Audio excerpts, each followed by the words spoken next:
sekarang kayak gini nih. Nah, kalau misalnya Yesus itu dilahirkan oleh siapa? Maria ya? Maria ya? Hmm, Maria. Maria. Berarti Maria ibu Tuhan dong. Baru tahu Anda. Oh, mau Tuhan mah masa berarti kalau ada di atasnya ada kakeknya Tuhan, berarti ada yang lebih lebih jago daripada Tuhan dong. Kan ada ibunya, ada kakeknya, Siapa ada yang neneknya. mengatakan bapaknya itu lebih jago? Ya itu ya, karena kan ada di atasnya.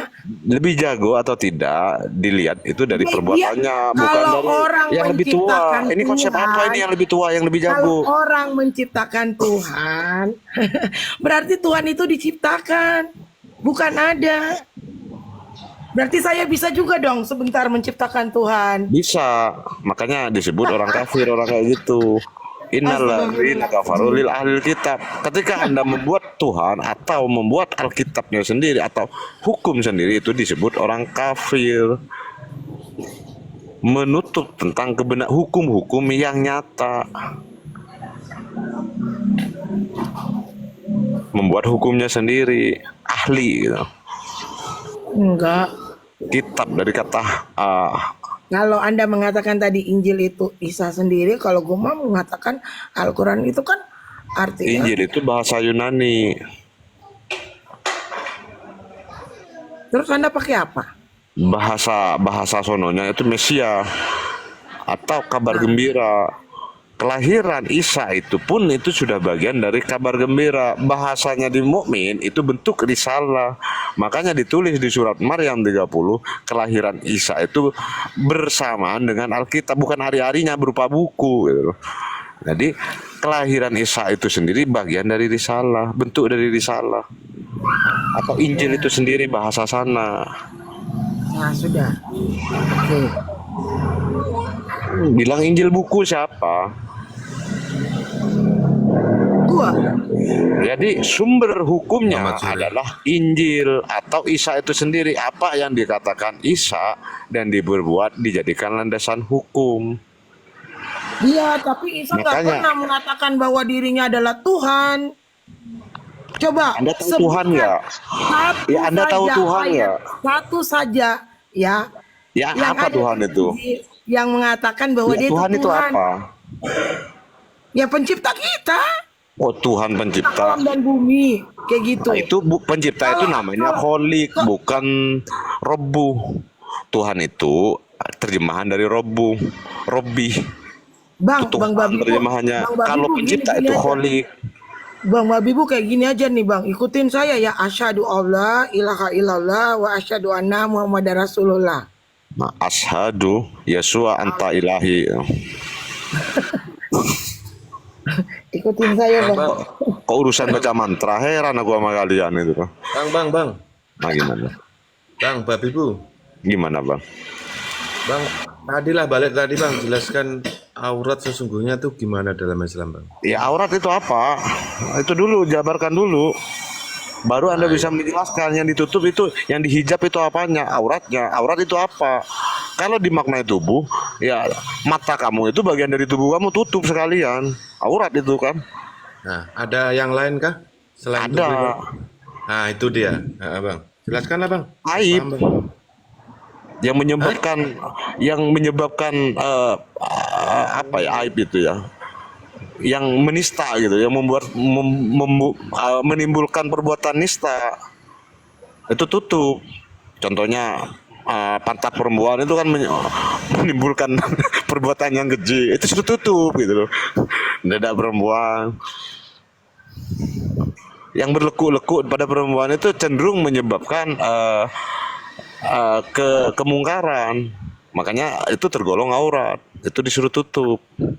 Artinya yang Bukan cuma tubuh, termasuk pikiran. artinya yang bisa mengganggu rasa nggak nyaman gitu bukan bang. bukan rasa, tapi menyebabkan perbuatan yang Kalau kalau pengertiannya apa aurat yang itu ya adalah perbuatan keji bagian kalau bahasanya tubuh, nggak mukmin. bisa. Jadi bukan bagian tubuh yang tidak boleh diperlihatkan kepada orang lain. Udah itu aurat. Nggak, Kayak gitu. kan ada Kalau aku pernah kalau dengar gini kak, kalau kakak, mata itu bisa diperlihatkan sama orang lain. kakak, Kayak gitu. kakak, aku pernah dengar gini Kak. Kan ada rumah tangga ini. Dalam rumah tangga itu yang perempuan itu gibah gitu. Terus Ah, itu aurat itu. gibah Tutup. itu Bukan. Itu bukan bagian tubuh. Bukan termasuk aurat. tunggu Ya, dulu itu Kak. bukan bicara bagian tubuh, memang bicara aurat itu kok. Nah, itu Cuma kan para ahli bagian tafsir tubuh. menerjemahkan, Bagian menafsir tubuh itu yang harus bagian tubuh. ditutup. Tidak Ayatnya bicara tidak boleh aurat. artinya tidak boleh gini Kak, tunggu diperlihatkan dulu. kepada orang lain yang Kakak, bukan muhrimnya itu. Kakak, tunggu dulu. Ya, suami istri itu bukan muhrim. Muhrim itu muhram atau kata yang mulia atau yang suci itu Dia versi tidak akan Syafi'i. Yang membatalkan wudhu itu adalah menjadi bukan muhrim. Yang muhrim siapa? Orang tua, anak Anda. Kalau suami bukan muhrim itu. Bang, Itu aib versi dalam Syafi'i. keluarga itu termasuk aurat tuh Bang ya? Aurat. Oke. Makanya ditutup. Oh, berarti ada kewajiban saling menjaga aib rumah tangga gitu, termasuk menutup aurat ya Bang ya? Ya, itu aurat yang dimaksudkan itu. Oke, Coba oke, baca oke. ayat sebelumnya gitu loh. Itu kan bicara masalah konflik memang. Keburukan perbuatan bukan bagian tubuh. Justru Nah, cuma nggak orang paham ayat, Bang. menafsir, ahli tafsir menafsirnya itu aurat itu bagian tubuh. Termasuk pikiran, termasuk perbuatan. Itu bagian dari aurat. Yang membuat tercela itu ya aurat itu tutup gitu loh. Dari kata rotun gitu bang, yang menunjukkan gitu loh. Dari kata rotun Oke. sama iyaroh gitu loh. Iya ini merujuk kepada sesuatu gitu loh. Jadi sesuatu menunjukkan sesuatu.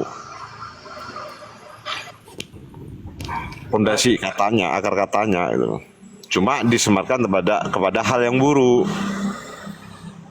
Berarti yang kasar itu bagian tubuh luar, yang Tutup sifat aurat bagian- untuk menjauhi perbuatan, untuk menjauhi fitnah kan begitu.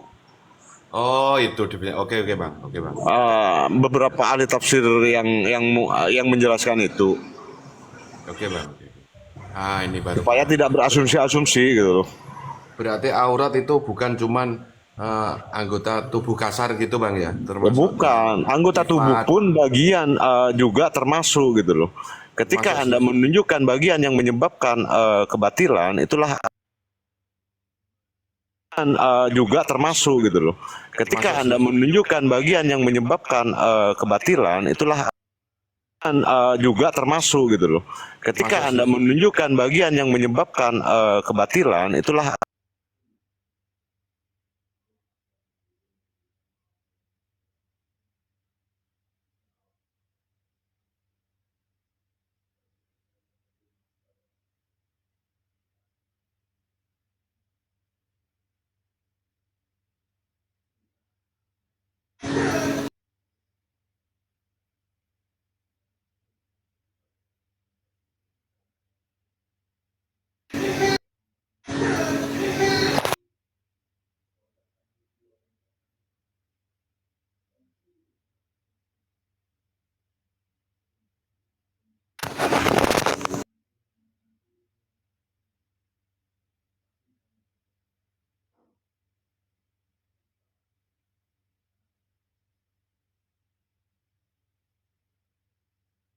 Dengaran itu suaranya. Naik 17. Jadi Nasi kami ntar lagi aja dibikin. Nah, Bang Orang Raja dapur dulu. itu, Bang. Bang Raja juga aku jadi moderator sebentar. Orang dapur kita itu Bang 17. Ada bagi-bagi bawah kok. Mau keluar dulu aku sebentar aja. Enggak dibahas lagi kok sayang, muslimah.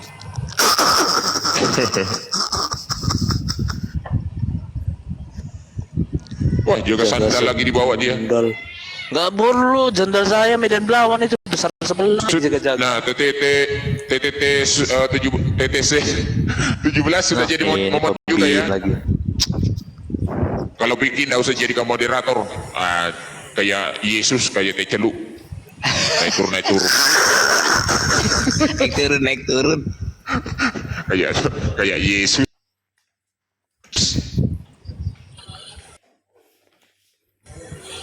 Izin ketua ya, nanti tolong di Mengalihkan.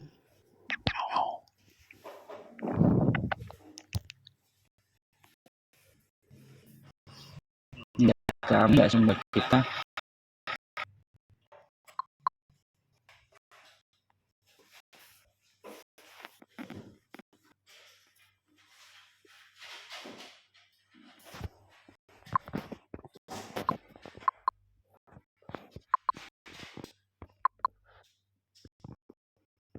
Iya, ini menjaganya memang nggak mudah, agar nggak hilang tadi kan. Ketika dia hilang, biasanya itu timbulnya keraguan-raguan. Jadi keraguan-raguan itu sifatnya sangat lembut.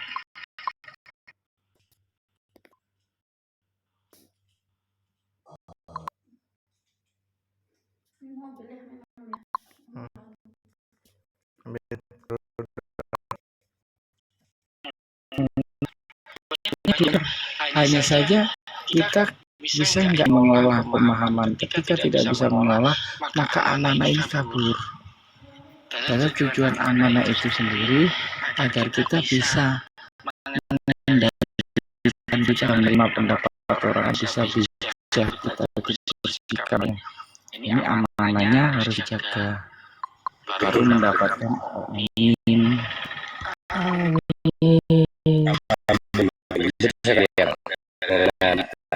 Seorang haji dalam kaji diri itu begitu. Penyampaian orang itu kan kita wajib telah dulu kan begitu. Apa artinya kan begitu.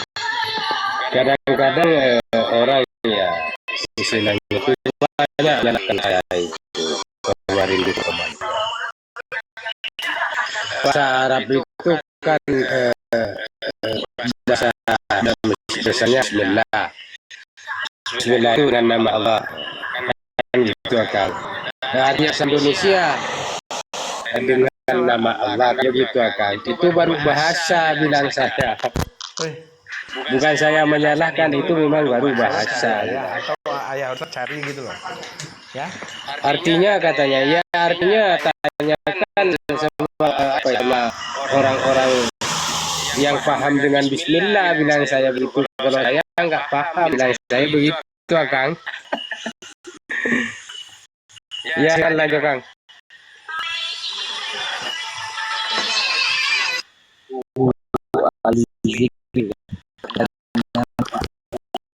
Ilmu.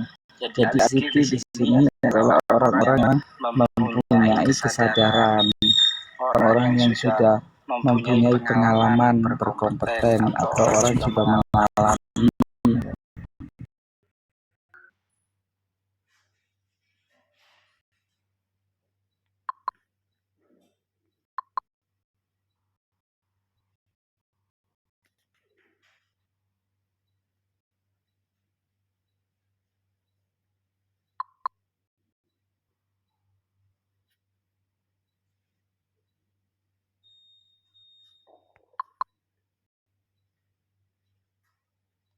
Seribu tahun.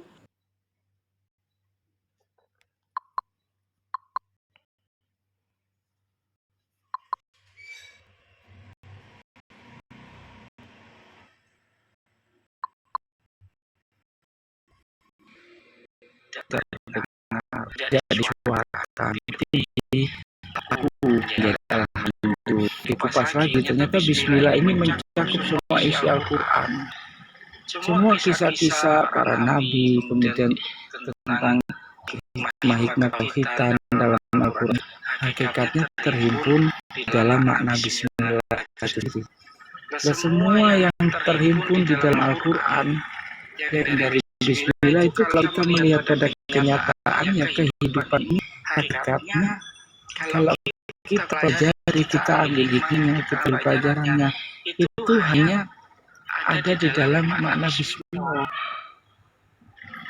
Jadi sangat luas gitu ya Pak Utut ya. Betul. Betul Bang.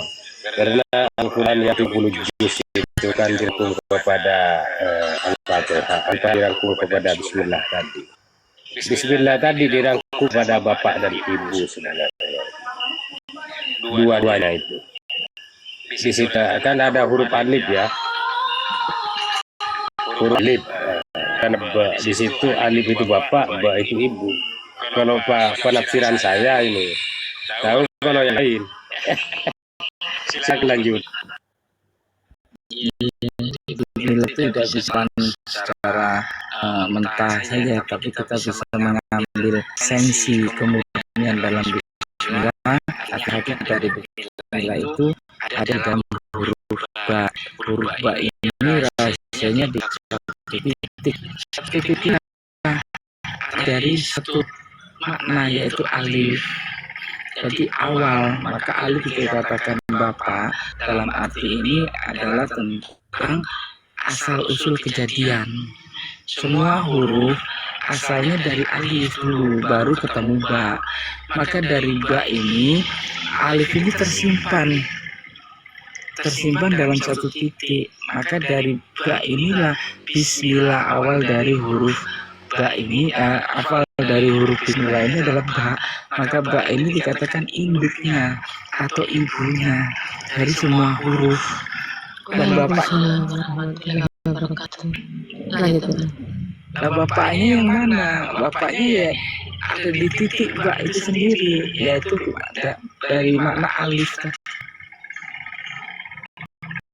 Maka sudah menjadi satu kesatuan dengan ibunya, namanya meninggal.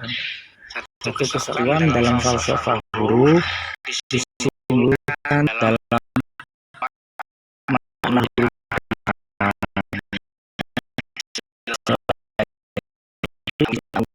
itu yang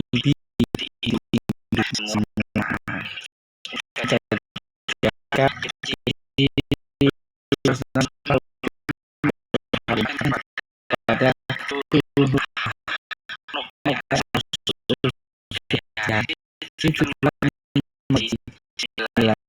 itu akan melepas salah unsur sampai dia makna hakikat dari segala isi dunia yang ketemuannya yang akan nursin mencahaya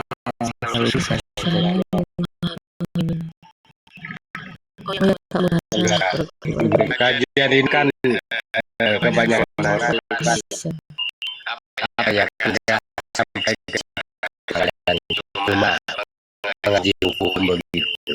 Tapi kalau mengaji hukum itu semua begitu. Apa itu? Bismillah itu.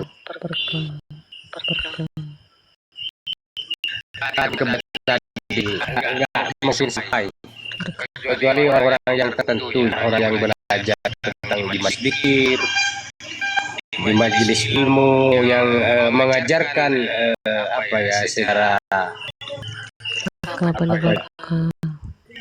umum, secara apa ya, secara beribadi lah di situ. Kalau di majelis zikir ya pasti disampaikan majelis zikir toriko kan begitu. Banyak menyampaikan tentang arti-arti bismillah ini begitu. Kalau yang saya pelajari lah dari guru-guru dokter itu yang memberikan jalan ini, oh begini kan begitu sama guru dokter. Insya Allah sampai juga guru dokter ini pertama yang dia menyampaikan itu dalamnya begitu Kang. Silakan lanjut.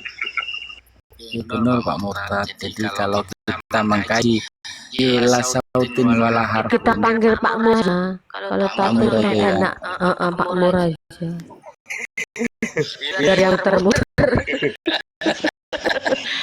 Kalau enak di nama ini ada banyak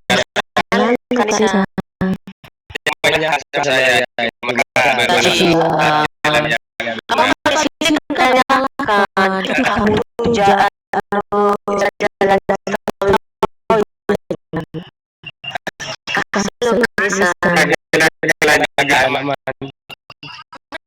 Karena sebenarnya hostnya lilek, jadi dia bubuk. Masih Kak Nisa dan selalu saya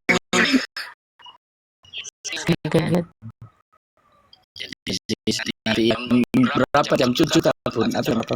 iya jam 7 aja Pak, mau pergi itu tutup doa. Oh iya Bun. Jadi sebelum manfaatkan waktu yang ada ya, kita mengkaji Lasauddin Walahapun yang tiada huruf tadi. Setelah sampai ke makna alif tadi, ba tadi kan, titik tadi, itu kalau sudah berhuruf artinya itu tuntunan untuk zahir, maka bisa dilafatkan. Tujuan dilafalkan agar zahirnya ini mempunyai tuntunan yang jelas, mempunyai arah yang pasti. Dalam arti pasti di sini dia mempunyai suatu tujuan yang jelas. Tapi ketika Lasauddin Walahapun yang tidak ada huruf, tidak ada tulisan, apa makna nur, cahaya, ini sifatnya pada yang batin. Yang kebanyakan memakai kajiannya tasawuf. Tasawuf di sini tujuan adalah memperoleh esensi rasa dari kerohanian tadi. Jadi kalau dihubungkan dengan kajian ini secara hukum atau kita sebutnya tuntun pakai ya, hukum itu sendiri selalu tertulis, ada catatan, ada riwayatnya.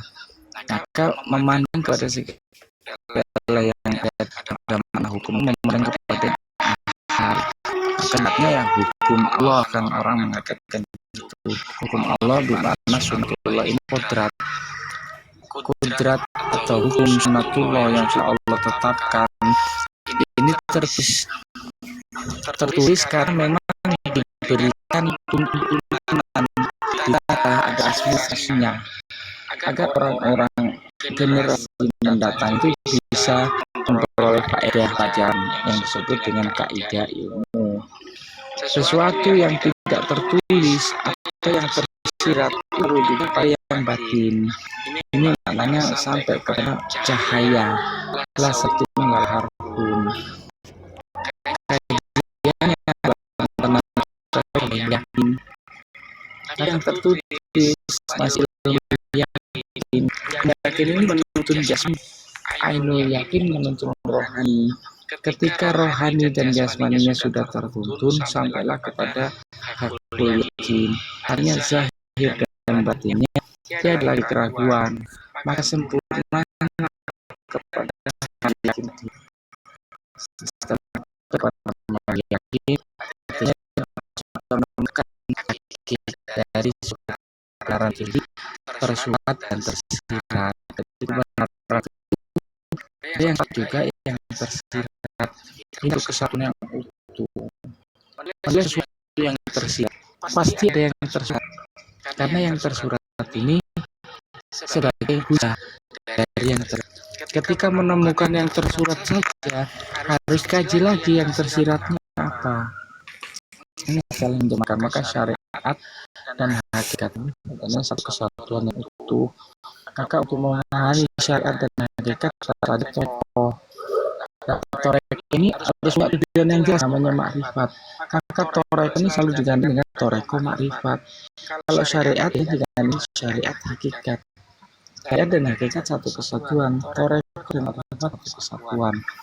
Pada pandangan saya, maka itu menjadi satu seperti roda ya, satu kesatuan. Itu seperti naik mobil, punya 4 roda, syariat, toreko, hakikat, makrifat, ini saling terkait. Ini kalau berjalan beriringan seperti kita naik mobil, lalu maka kita berjalan seperti di atas. Kita nggak berjalan itu seperti terbang. Sektor hakikat ini dijalankan secara bersama-sama. Jalan tidak menyentah dia. Artinya dia berjalan dengan kaidah ilmu yang ada. Maka tidak sempat dia itu memikirkan sesuatu yang ada. Semua sudah ada, semua sudah ada jalan, tinggal jalan aja. Kalau kita berjalan dengan kedua kaki kita, itu lama, sesuatu yang sudah disiapkan dari turun temurun tinggal dijalani kok masih dicari-cari lagi, ya akhirnya kita terlambat.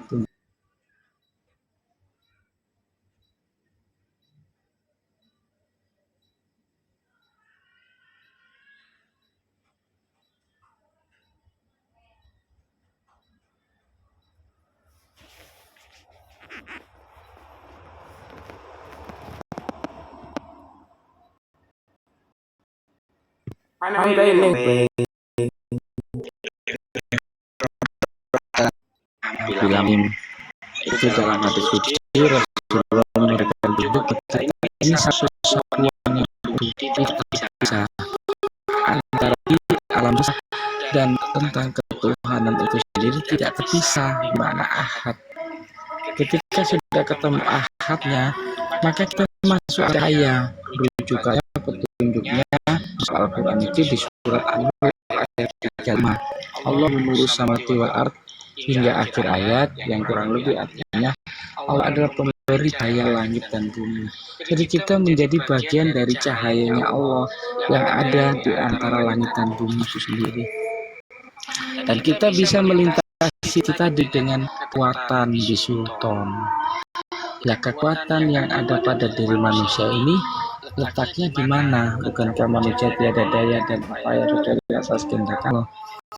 Maka kekuatan di dalam diri manusia ini yang dikenal dengan istilah ruh tadi. Orang bisa menembus langit dan bumi ketika dia sudah dengan hakikat dari dirinya sendiri atau hakikat dari dirinya dengan ini contoh orang yang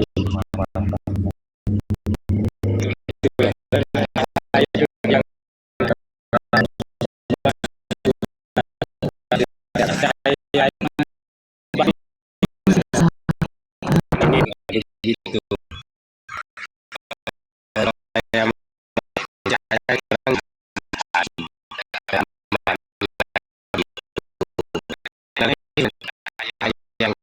Yang itu hanya aktif loh. Maksud Bang Rosi, cahaya itu kepahaman, cahaya yang terang menunjukkan kita kemana kebenaran menurut Allah ya, bukan kebenaran menurut makhluk yang Allah sayangi, yang Allah ridhoi di situ. Allah juga di jalan kebenaran, jalan terang.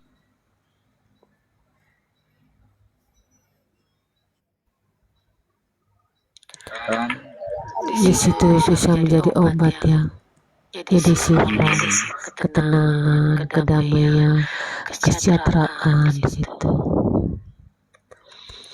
Tapi kalau nggak ada Nur Muhammad itu, saya pernah, bukan lebaran ini ya, tapi lebaran tahun lalu, sakit gigi saya tuh Cakman.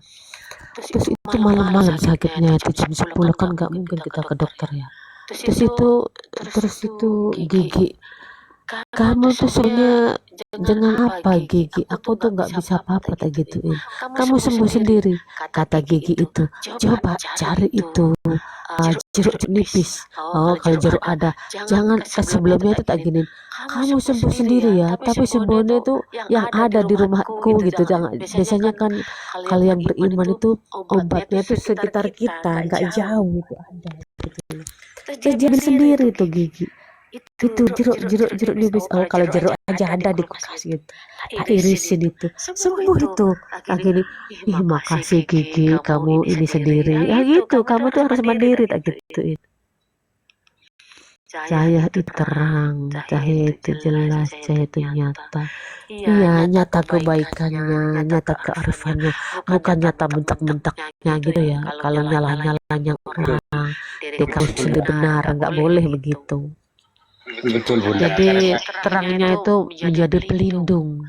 Jadi silaturahmi yang baik, adabnya dipakai, kesopanan, kelembutan, rukun, kedamaian. Cahayanya itu membuat kedamaian di semesta. Jadi selaras gitu dengan semesta alam, bukan membuat kerusakan di sana. betul sekali. Cahaya itu ya menurut saya yang dohir maupun yang batin, yang di bumi yang nyata maupun yang di dalam.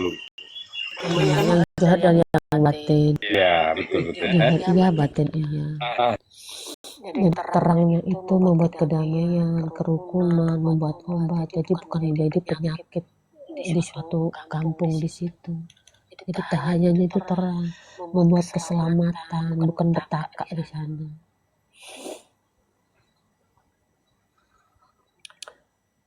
Mungkin Cak Man lagi ganti baju, Cak Man nulis malam.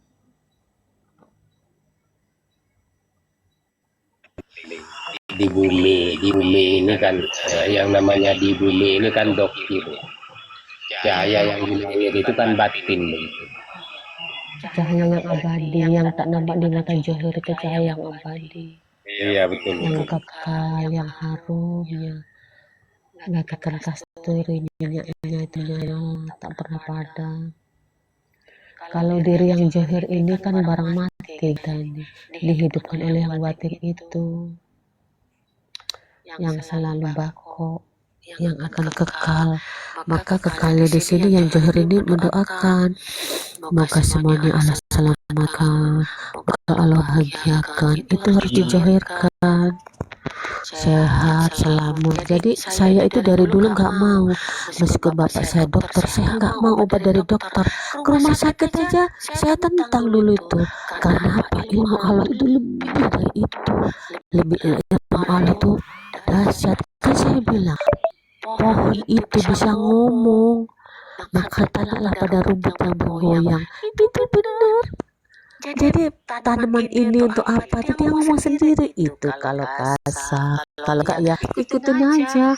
Yang orang-orang yang terdahulu itu yang disayangin Allah gitu. Kalau enggak apa-apa. Bukan tujuan ini semua orang itu tata hidup gitu. Ya, semuanya itu memuji akan kebesaran Allah di sana. Silakan Jamal.